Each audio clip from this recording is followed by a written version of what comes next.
ধান সিদ্ধের drum blast হয়ে ঘটনাস্থলেই মৃত্যু হল গৃহবধূর।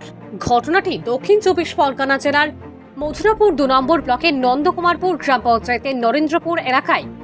উল্লেখ্য, এই এলাকায় ধান সিদ্ধ করে চাল তৈরির কাজে লিপ্ত প্রায় পরিবার। ধান সিদ্ধ করা হয় বড় একটি মাটির তৈরি উনান। দুটি ড্রাম বসানো থাকে। উনানে আগুন ধরালে সেই বাষ্প ড্রামগুলিতে যায়।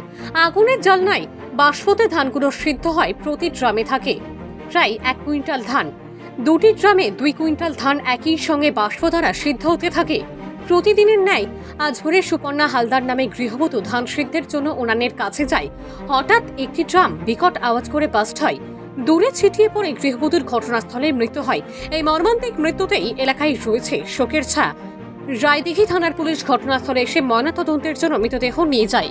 এই সকালে যেরকম আমাদের ব্যবসায়ী লোকেদের গ্রাম বাংলায় মানাকুটোর ব্যবসা, এটা ছোট মিল বলে, সেইভাবে ভোরে উঠে উনুনে জাল দিয়েছে, দিতে স্টিম উঠলো। ওই ২০০ লিটার কিছু আগে বলে গেল, দুখানা ব্যারেল লাগে। তাতে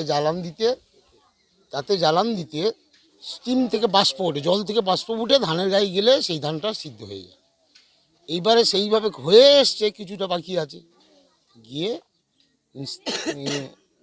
ওটা হ্যাঁ ব্যারেল থেকে যেটা আমি যাই, সেই ব্যারেলটা অ্যাক্সিডেন্ট, মানে একটা ব্যারেল চোর হয়ে বেরিয়ে ইট উনুন ফুনুন সব ভেঙে একবারে ভদ্রমহিলার গায়ে লাগার পরে পেটে চোট হয়েছে, মাথায় চোট হয়েছে, সব একদম স্পট ডেট, মানে চোখের পাতা ফেলতে দেয়নি, মানে 1 সেকেন্ড লাগেনি, ওখানেই ডেট।